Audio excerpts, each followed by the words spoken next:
কোনো বেহায়াপনা, বেলাল্লাপনা, পটকাবাজি, আতশবাজি, উমুক তুমুক এইগুলা থেকে আপনাদেরকে বারবার সতর্ক করা হয়েছে।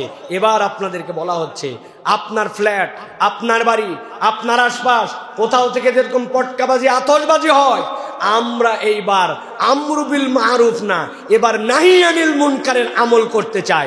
ওইগুলা বাড়ি আইডেন্টিফাই করে আমরা সামগ্রিকভাবে প্রতিবাদ করব। রাজি আছেন আপনারা? আমার বাড়িতে 10টা ফ্ল্যাট থাকতে পারে, আমার ছাদে এরকম বেহায়াপনা হবে, আর আপনি ওই ফ্ল্যাটের বাসিন্দা হয়ে কথা বলবেন না, এই মুসলমান আর থাকা যাবে না। এবার আমরা প্রতিবাদ করতে চাই, ঠিক কি না? সাথে পুলিশকে বলতে চাই, বাংলাদেশে কোথায় এই সকল আতশবাজি উৎপাদনের কারখানা আছে আমাদেরকে দেখায় দেন। আপনারা যদি না পারেন, আমরা তাহলে ব্যবস্থা নেই।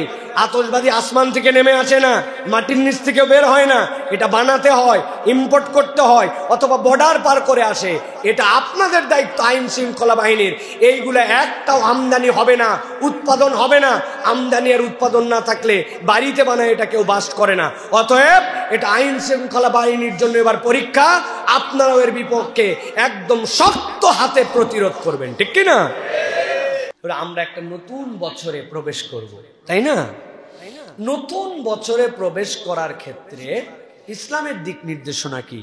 নতুন বছর, নতুন মাস প্রবেশের ক্ষেত্রে রাসূলুল্লাহ সাল্লাল্লাহু আলাইহি সাল্লামের আমল ছিল এইটা ফটকাবাজি, এইটা বারেজে নাচানাচি, এইটা হ্যাপি নিউ ইয়ার উদযাপনের নামে বেহায়াপনা, এইগুলা ইসলাম কখনো সমর্থন করে না।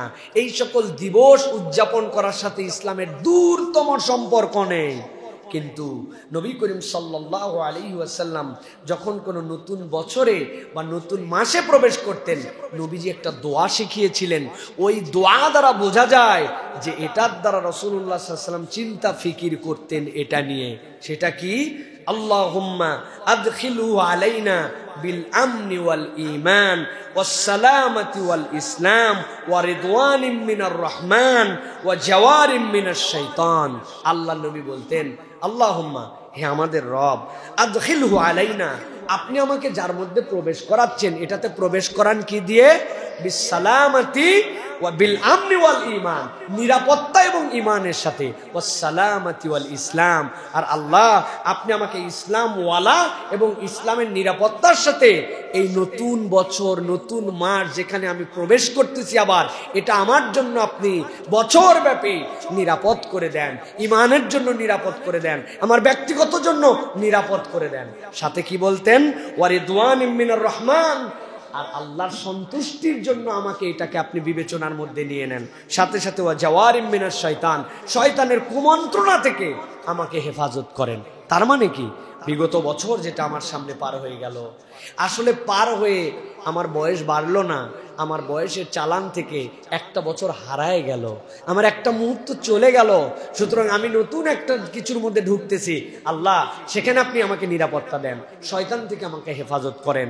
আল্লাহ আপনার রেজামন্দি যেন হাসিল করতে পারি, ওয়া রিদওয়ানুম মিনার রহমান, রহমানের রেজামন্দি যেন পাই, সেই ব্যবস্থা করে দেন। সুতরাং বাচ্চা কাচ্চাকে এইটা বলার চেষ্টা করবেন, শেখানোর চেষ্টা করবেন। কোনো বেহায়াপনা, বেলাল্লাপনা, পটকাবাজি, আতশবাজি, উমুক তুমুক এইগুলা থেকে আপনাদেরকে বারবার সতর্ক করা হয়েছে। এবার আপনাদেরকে বলা হচ্ছে, আপনার ফ্ল্যাট, আপনার বাড়ি, আপনার আশপাশ কোথাও থেকে যেরকম পটকাবাজি, আতশবাজি হয়, আমরা এইবার আমরু বিল মারুফ না, এবার নাহি আনিল মুনকারের আমল করতে চাই। ওইগুলা বাড়ি আইডেন্টিফাই করে আমরা সামগ্রিকভাবে প্রতিবাদ করব। রাজি আছেন আপনারা? আমার বাড়িতে 10টা ফ্ল্যাট থাকতে পারে, আমার ছাদে এরকম বেহায়াপনা হবে, আর আপনি ওই ফ্ল্যাটের বাসিন্দা হয়ে কথা বলবেন না, এই মুসলমান আর থাকা যাবে না। এবার আমরা প্রতিবাদ করতে চাই, ঠিক কি না? সাথে পুলিশকে বলতে চাই, বাংলাদেশে কোথায় এই সকল আতশবাজি উৎপাদনের কারখানা আছে আমাদেরকে দেখায় দেন। আপনারা যদি না পারেন, আমরা তাহলে ব্যবস্থা নেই। আতশবাজি আসমান থেকে নেমে আসে না, মাটির নিচ থেকে বের হয় না, এটা বানাতে হয়, ইম্পোর্ট করতে হয়, অথবা বর্ডার পার করে আসে। এটা আপনাদের দায়িত্ব, আইন শৃঙ্খলা বাহিনীর। এইগুলো একটাও আমদানি হবে না, উৎপাদন হবে না। আমদানি আর উৎপাদন না থাকলে বাড়িতে বানায় এটা কেউ বাস্ট করে না। অতএব এটা আইন শৃঙ্খলা বাহিনীর জন্য এবার পরীক্ষা। আপনারাও এর বিপক্ষে একদম শক্ত হাতে প্রতিরোধ করবেন, ঠিক কিনা? এটা আমরা বলবো আপনাদের কাছে। প্রিয় ভাইয়েরা, এটা আমাদের জন্য এবছর স্টেপ নিতেই হবে আমাদেরকে। কেননা এটা এমন লেভেলে পৌঁছায় গেছে যে এটা একটা উশৃঙ্খলতা এবং এটা একটা বেহায়াপনার জায়গায় চলে গেছে।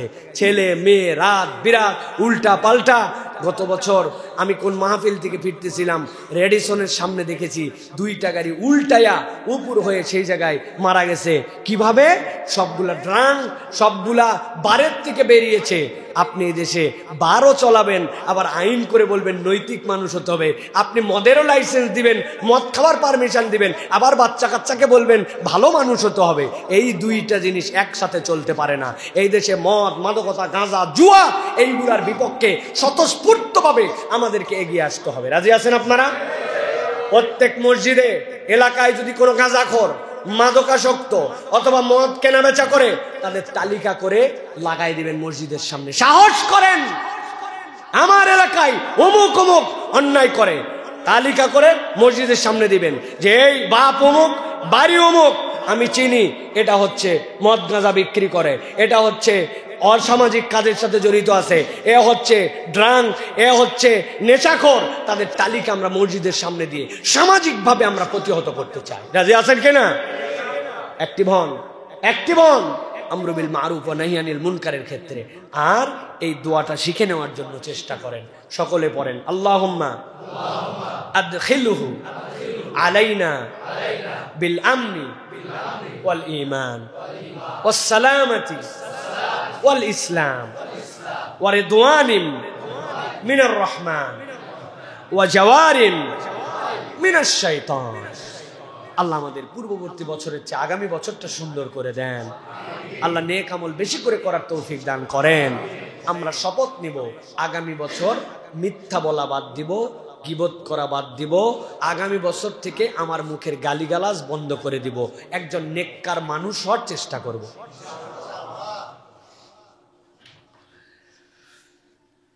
আমাদের মধ্যে অনেকেই আছেন যারা বলেন হুজুর অল্পতেই ঘাবড়ায় যায়, একটু বিপদ না হতেই টেনশনে অস্থির হয়ে ঘামে, আমার ঘাবড়ায় যায় বেশি, সাহস পাই না। এরকম আছে না ভাই? নবী করিম সাল্লাল্লাহু আলাইহি ওয়াসাল্লাম একদিন হযরত জাবির রাদিয়াল্লাহু তাআলা কে বললেন, জাবির, তুমি কি আমার দিলে একটা শান্তি এনে দিবে? ইয়া রাসূলুল্লাহ, কি সেইটা? নবীজি বললেন, জুলখালাসা নামে ইয়ামেনে একটা মূর্তি আছে, যেটাকে ইয়ামেনবাসী বলে যে এইটা তাদের কাবার মতো। ওই জুলখালাসায় তারা যায় এবং তার উপাসনা করে ওই মূর্তির। এই মূর্তিটাকে ধ্বংস করে দিয়ে তুমি কি আমার মনে শান্তি এনে দিবে? অত জাবির বললেন, ইয়া রাসূলুল্লাহ, চাই তো মনে, কিন্তু আমি না ঘোড়ার পিঠে বসে টিকে থাকতে পারি না, কিছু দূর যাওয়ার পরে পিছলায় যাই, পড়ে যায়, ভয় লাগে। নবী করিম সাল্লাল্লাহু আলাইহি সাল্লাম হযরত জাবিরের বুকে একটা বাড়ি দিলেন, দিয়ে বললেন, বেটা এইটা পড়ো, আল্লাহুম্মা সাব্বিতনি ওয়াজআলনি হাদিয়াম মাহদিয়া। হে আল্লাহ, তুমি আমার পাকে দৃঢ় করে দাও, আর আল্লাহ তুমি আমাকে হেদায়েত দাও এবং আমার দ্বারা অপরের হেদায়েতের কাজ নাও। সুবহানাল্লাহ। নবীজি এটা বলে বুকে বাড়ি দিলেন। সুতরাং এরপরে জাবির তার জীবনে আর কোনোদিন ভয় পান নাই, কোনোদিন পা পিছলায় যান নাই, অল্পতে ঘাবড়ায় যান নাই। আমরা অনেক কিছুই করি, কিন্তু এই সকল মাসনুন আজকার আমরা পড়ি না। এই জিকিরটা নিজে শিখবেন, বাচ্চা কাচ্চাকে সাহসী সিংহ পুরুষ, সে যেন মুসলিম প্রতিনিধিত্বশীল একজন মানুষ হতে পারে, কাপুরুষতা যেন তার মধ্যে না থাকে। এই জন্য এই দোয়াটা শিখাবেন, আল্লাহুম্মা সাব্বিতনি, আল্লাহুম্মা সাব্বিতনি। আল্লাহ, আপনি আমার পাকে দৃঢ় করে দেন, আমার পা যেন ভরকায় না যায়, আমি যেন ঘাবড়ায় না যাই। ওয়াজআলনি হাদিয়াম মাহদিয়া। আল্লাহ আমাকে হাদিও বানান, আমাকে মাহদিও বানান, আমাকেও পথ দেখান, আমার দ্বারাও মানুষকে পথ দেখান। সুবহানাল্লাহ। ওয়াজআলনি হাদিয়াম মাহদিয়া। এই আমলটা আমরা করার জন্য চেষ্টা করি। আল্লাহ রাব্বুল আমিন আমাদেরকে তৌফিক দান করুক। বলেন আল্লাহুম্মা আমিন।